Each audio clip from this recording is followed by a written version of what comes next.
solo por un momento, solo 50 metros, tal vez menos, pero sería suficiente, porque Alejandro no estaba tratando de ganar una batalla de desgaste, no estaba tratando de matar a 250.000 persas, estaba tratando de matar a uno, Darío.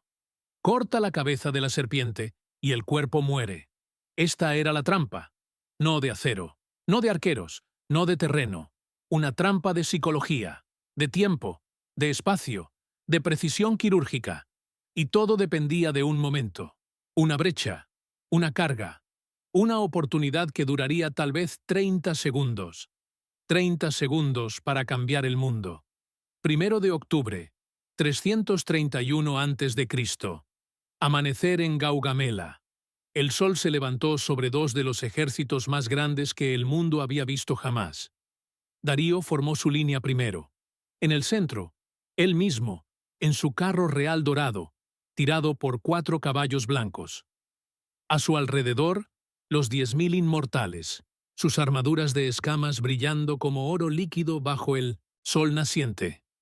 En su ala izquierda, 15.000 jinetes bactrianos, arqueros montados que podían disparar 20 flechas por minuto mientras galopaban. En su ala derecha, 25.000 jinetes, incluyendo la caballería pesada, catafractos con armadura completa, hombres y caballos cubiertos de bronce. Al frente, 200 carros con hoces, sus cuchillas pulidas brillando, listas para cosechar vidas macedonias. Y detrás de todo, cientos de miles de soldados de infantería, persas, medos, bactrianos, indios, escitas, árabes, 28 naciones, un ejército que hablaba 50 idiomas diferentes. La línea persa se extendía por más de 5 kilómetros. Era más una muralla que una línea, una muralla humana que se extendía hasta donde alcanzaba la vista. Del lado macedonio, Alejandro formó su ejército. En el centro, la falange, 9.000 hombres en formación de sarisa. Sus picas de 6 metros, creando un bosque de puntas de bronce. En su flanco izquierdo, Parmenión, compitiendo la caballería tesalia y la infantería aliada. Y en su flanco derecho, Alejandro mismo, montado en Bucéfalo, su caballo negro de batalla. Detrás de él, 1.800 compañeros, la caballería de élite macedonia, formados en cuña. La línea macedonia era diminuta en comparación. Parecía un David enfrentando a Goliat. Los persas se rieron. ¿Cómo podrían estos pocos miles detener su marea? Alejandro levantó su brazo, y su línea comenzó a moverse, pero no hacia adelante, hacia la derecha. Los generales persas se miraron entre sí, confundidos. ¿Qué estaba haciendo? ¿Estaba huyendo? ¿Tratando de escapar del campo de batalla? Darío vio la oportunidad. Si Alejandro se movía fuera del terreno nivelado, hacia terreno irregular, los carros podrían ser inútiles, pero los macedonios perderían su formación también. «¡Ataquen ahora!», gritó Darío. «¡Los carros!». Los conductores de los carros azotaron sus caballos. 200 carros comenzaron a moverse. El sonido era ensordecedor. 800 cascos golpeando la tierra. Las hoces chirriando. El grito de los conductores. Era el sonido del apocalipsis.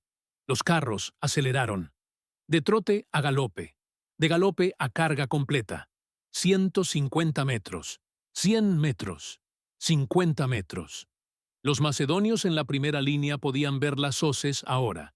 Cuchillas de 1 metro de largo, girando, brillando, listas para cortar carne y hueso. Algunos hombres rezaron, algunos apretaron sus lanzas más fuerte. Y entonces, los carros vieron las brechas. Los caballos, aterrorizados por el bosque de zarizas, instintivamente se desviaron. No hacia las picas, hacia las aperturas, hacia los pasillos, exactamente como Alejandro había planeado.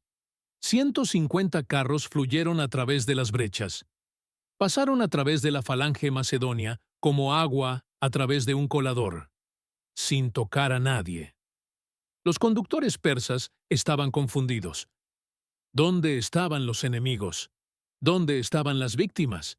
Y entonces salieron por el otro lado. Y los agrianos estaban esperando. Cientos de lanceros ligeros, jabalinas en mano. Una lluvia de hierro cayó sobre los carros desprotegidos. Los conductores fueron arrancados de sus asientos. Los caballos fueron perforados. Los carros volcaron, se estrellaron, se destrozaron.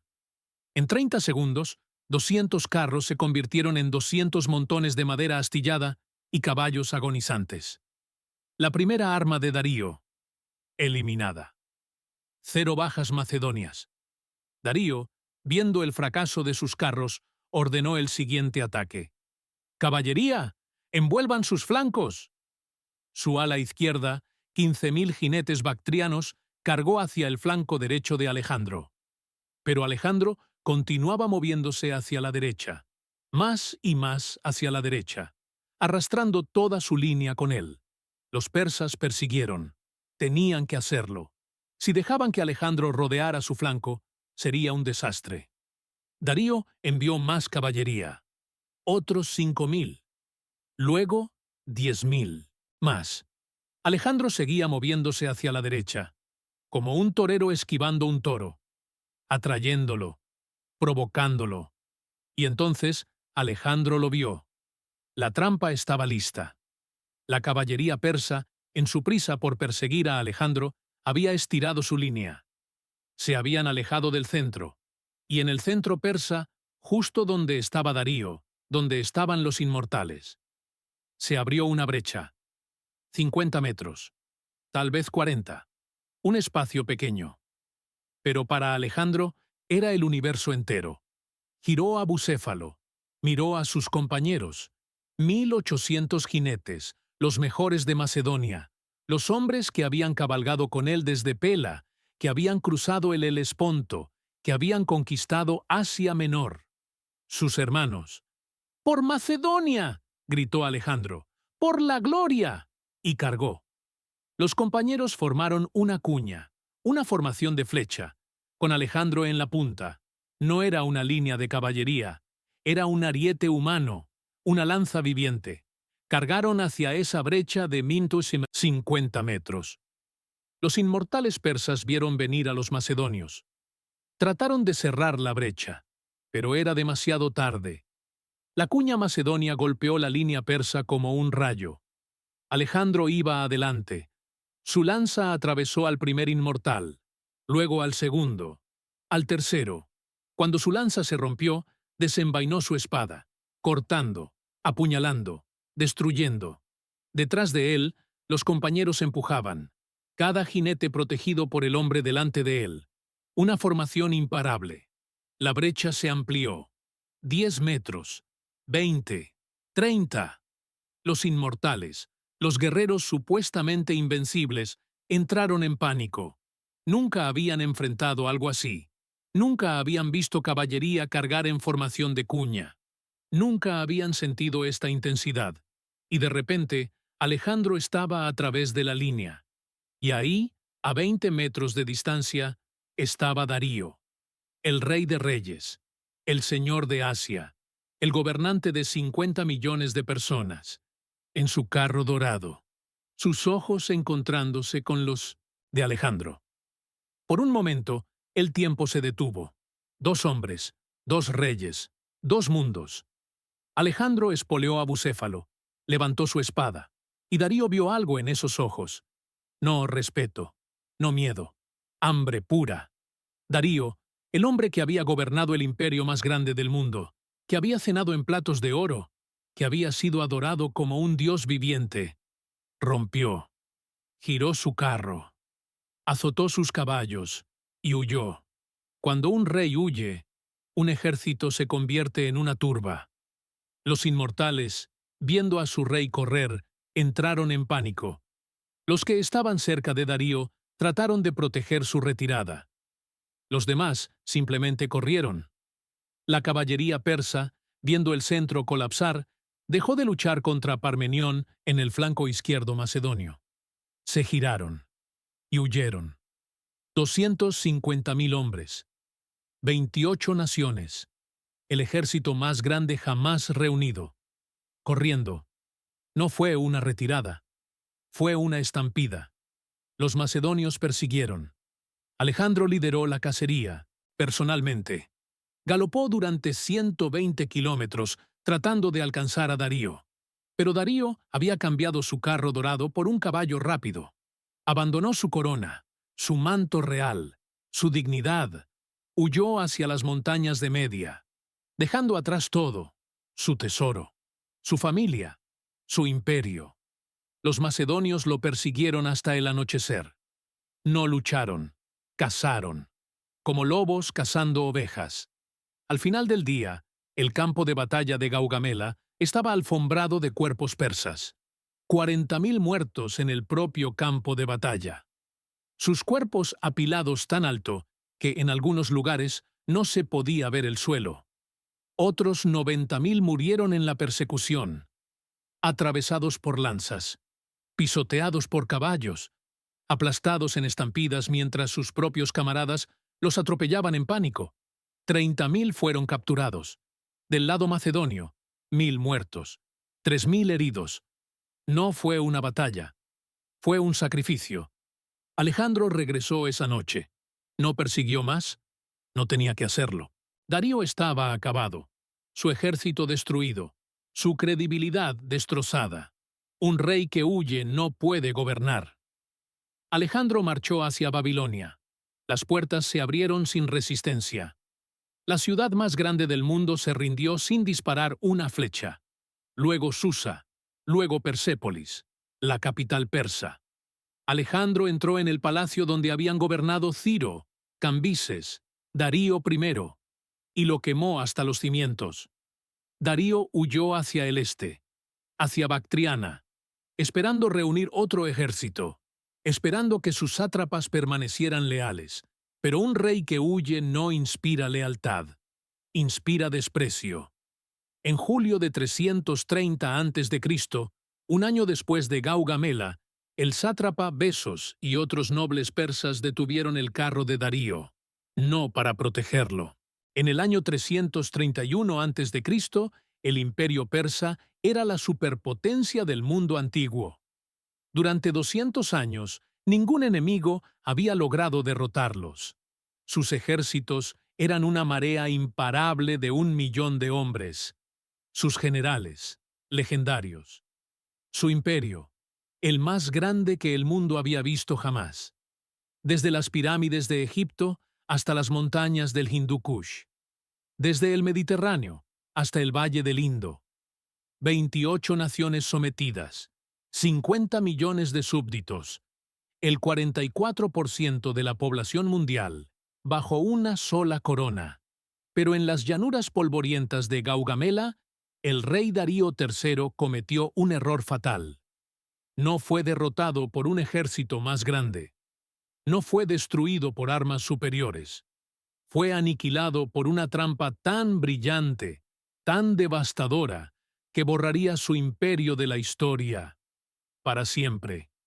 Esta es la historia de cómo 47.000 macedonios destruyeron a 250.000 persas, y de cómo la trampa más mortal de la historia antigua cambió el mundo para siempre. Para entender cómo cayó Persia, primero debemos entender por qué parecían invencibles. El imperio persa. Aqueménida no era simplemente grande, era una máquina perfectamente diseñada para la conquista y el control.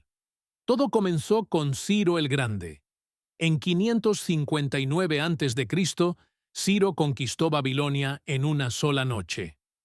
No con fuerza bruta, sino con genio táctico. Desvió el río Éufrates, permitiendo que sus soldados marcharan por el lecho seco del río, directamente bajo las murallas de la ciudad. Para cuando los babilonios se dieron cuenta, ya era demasiado tarde. Su hijo, Cambises II, conquistó Egipto. Los faraones, que habían resistido invasiones durante 3.000 años, cayeron en meses. Luego vino Darío I, el organizador, el constructor de imperios. Darío dividió su vasto territorio en satrapías, provincias gobernadas por sátrapas leales. Construyó el Camino Real, que se extendía por 2.500 kilómetros de Susa a Sardis. Un mensajero podía viajar esta distancia en apenas 7 días. Para su época, era velocidad de Internet. Pero el verdadero poder de Persia no estaba en sus caminos o su administración. Estaba en su ejército. Los inmortales persas. 10.000 guerreros de élite que nunca disminuían en número. Cuando uno caía en batalla, otro ocupaba su lugar instantáneamente. De ahí su nombre, inmortales. Llevaban armaduras de escamas doradas, lanzas con contrapeso de plata, arcos compuestos que podían disparar flechas a 300 metros. Eran los boinas verdes del mundo antiguo, los Navy SEALs de Persia, la élite de la élite. Y eso era solo la infantería. La caballería persa era legendaria. 40.000 jinetes, bactrianos del norte, maestros del arco a caballo, escitas de las estepas, capaces de disparar flechas hacia atrás mientras galopaban. Caballería pesada con armadura de 1200 bronce que podía romper cualquier línea de infantería. Pero Darío tenía armas aún más aterradoras. Carros con hoces. 200 carros de guerra, cada uno tirado por 4 caballos, con hoces giratorias de 1 metro de largo montadas en los ejes de las ruedas. Estas hojas podían cortar a un hombre por la mitad. Podían destrozar escudos, romper lanzas, crear pánico absoluto. Y elefantes de guerra. 15 elefantes indios, cada uno capaz de aplastar a una docena de hombres con una sola carga. Los caballos les tenían terror. Los soldados también. Este era el ejército que se reunió en Gaugamela. 250.000 hombres. La mayor concentración de poder militar que el mundo antiguo había visto jamás. Y esperaban a un joven de 25 años con solo 47.000 soldados. Darío III tenía todas las razones para sentirse confiado. Sí, ese joven macedonio, Alejandro, había ganado batallas antes. En el río Gránico había derrotado a los sátrapas, persas en una escaramuza. En Isos había vencido a un ejército persa más pequeño en terreno montañoso, pero esas fueron batallas menores. Encuentros en pasos de montaña, donde los persas no podían desplegar su verdadero poder, donde la caballería no tenía espacio para maniobrar, donde los carros con hoces eran inútiles. Gaugamela sería diferente. Darío había elegido personalmente el campo de batalla, las llanuras de Gaugamela, cerca de la actual Mosul, en Irak. Terreno perfectamente plano, kilómetros de espacio abierto, sin obstáculos, sin árboles, sin colinas. Un campo de batalla diseñado específicamente para la caballería persa y los carros con hoces. Darío incluso había mandado a sus ingenieros a preparar el terreno. Removieron piedras, aplanaron dunas, nivelaron cada irregularidad. Querían un campo de batalla tan liso como una mesa de billar. Para Darío era la configuración perfecta. Aquí, los macedonios no tendrían dónde esconderse. No habría pasos de montaña donde refugiarse. No habría ríos detrás de los cuales retroceder. Aquí, en terreno abierto, la superioridad numérica persa aplastaría a los macedonios como una ola aplasta un castillo de arena. Lo que Darío no sabía es que acababa de construir su propia tumba. Alejandro Magno tenía 25 años. Su ejército, 47.000 hombres. Contra él, 250.000 persas. 5-1. Odds imposibles. Sus generales estaban aterrorizados. Parmenión, su comandante más experimentado, le suplicó que atacara de noche. Una emboscada sorpresa. Golpear el campamento persa mientras dormían. Era su única oportunidad, argumentó. Pero Alejandro se negó. «No robaré mi victoria», dijo. Sus generales pensaron que era arrogancia juvenil, orgullo tonto. Pero la verdad era mucho más calculada. Alejandro ya había visto la trampa. No la trampa de Darío, su propia trampa. La noche antes de la batalla, mientras Darío celebraba su victoria inevitable, bebiendo vino en su tienda real, rodeado de cortesanos que le aseguraban que los dioses estaban de su lado, Alejandro estaba trabajando. Caminó por el campo de batalla, solo, sin guardias, solo él y la luna. Estudió cada centímetro del terreno, cada ligera elevación, cada depresión, cada dirección del viento, y encontró algo que los ingenieros persas habían pasado por alto. El terreno no era perfectamente plano. Había una elevación sutil, apenas perceptible, en el flanco derecho del campo de batalla. Una elevación de tal vez medio metro. Nada significativo para la mayoría de los generales. Para Alejandro, era oro. También notó el viento. Soplaba desde el este, desde donde estaría la línea persa, hacia donde estaría la línea macedonia. El polvo. El viento levantaría polvo, y ese polvo volaría hacia los persas cuando comenzara la batalla. Pequeños detalles. Detalles que la mayoría de los hombres nunca notarían. Pero Alejandro no era la mayoría de los hombres. Regresó a su tienda y diseñó la trampa. Su plan era brillante en su simplicidad y aterrador en su audacia. Primera parte. La formación oblicua. Alejandro no alinearía su ejército en paralelo con los persas.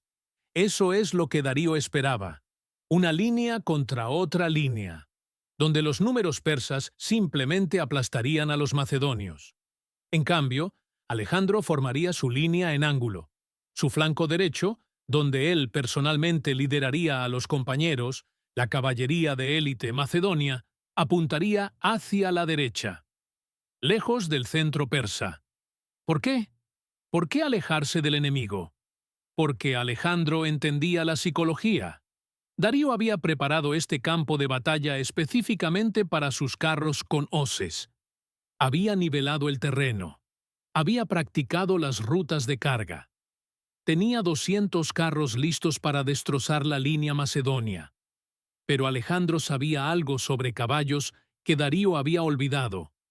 Los caballos son animales de presa, no depredadores. Su instinto, cuando se asustan, es huir. Y cuando están atados a un carro y no pueden huir, buscan el camino de menor resistencia. Si veían una brecha, una abertura, instintivamente correrían hacia ella. Entonces Alejandro les daría esa brecha. Pero sería una trampa. Segunda parte. Los pasillos de muerte. La famosa falange macedonia, con sus sarisas, picas de 6 metros de largo, normalmente formaba una pared impenetrable. Hombro con hombro, escudo con escudo, una fortaleza humana. Pero Alejandro ordenó algo inusual. Ordenó brechas deliberadas en la formación, pasillos de 10 metros de ancho, lo suficientemente anchos para que un carro pasara cómodamente. A los ojos persas parecerían debilidades, puntos vulnerables.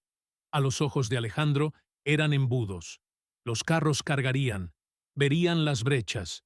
Los caballos, aterrorizados por las sarisas, instintivamente correrían hacia las aperturas y pasarían a través de la formación macedonia, sin tocar a nadie. Y luego, detrás de cada brecha, Alejandro colocó agrianos, lanceros ligeros de las montañas de los Balcanes, expertos en combate de guerrilla, maestros en lanzar jabalinas a corta distancia. Los carros pasarían a través de la línea, y cuando salieran por detrás, desprotegidos, vulnerables, los agrianos los destrozarían. Pero esto era solo la primera capa de la trampa. La verdadera genialidad era lo que venía después. Tercera parte. El imán. Alejandro sabía que Darío no solo dependía de los carros. Su verdadero poder estaba en su caballería. 40.000 jinetes. La mayor fuerza de caballería jamás reunida. El plan persa era obvio. Envolver los flancos macedonios. Rodearlos. Atacar desde todos los lados. Entonces, Alejandro les daría lo que querían, pero en sus términos. Al mover su flanco derecho hacia la derecha, hacia el borde del campo de batalla preparado, Alejandro forzaría a la caballería persa a seguirlo. Tendrían que hacerlo. Si lo dejaban rodear su flanco, sería un desastre. Y cuando la caballería persa se moviera para perseguir a Alejandro, su línea se estiraría, se extendería. Y en algún lugar, en el centro, donde estaba Darío, donde estaban los inmortales, se abriría una brecha para asesinarlo. Lo apuñalaron. Lo dejaron morir en el polvo del camino. Cuando Alejandro encontró el cuerpo, dicen que lloró. No de tristeza, de alivio. Su último rival estaba muerto. El imperio persa, que había durado 220 años, que había gobernado desde Egipto hasta India, que había resistido a griegos, escitas, egipcios, dejó de existir. No por años de guerra, no por asedios prolongados, por una batalla, una trampa, un momento. 30 segundos que cambiaron el mundo. Gaugamela no fue simplemente una victoria. Fue el ejemplo perfecto de cómo la inteligencia vence a los números, cómo la estrategia supera al poder bruto, y cómo una trampa bien diseñada puede borrar un imperio entero de la historia.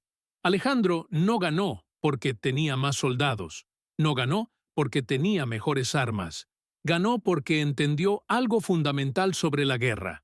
El enemigo rara vez es derrotado por lo que haces. Es derrotado por lo que hace contra sí mismo. Darío construyó el campo de batalla perfecto. Y ese fue su error. Pensó que el terreno era neutral, que el espacio favorecía al más fuerte. Pero Alejandro convirtió ese mismo terreno en una trampa. Usó el espacio para estirar la línea persa. Usó el tiempo para crear la brecha. Usó la psicología para hacer que Darío tomara decisiones que parecían correctas, pero que eran fatales. Hoy, si visitas las llanuras de Gaugamela en el norte de Irak, no verás monumentos, no verás estatuas, solo verás campos vacíos, polvo, silencio.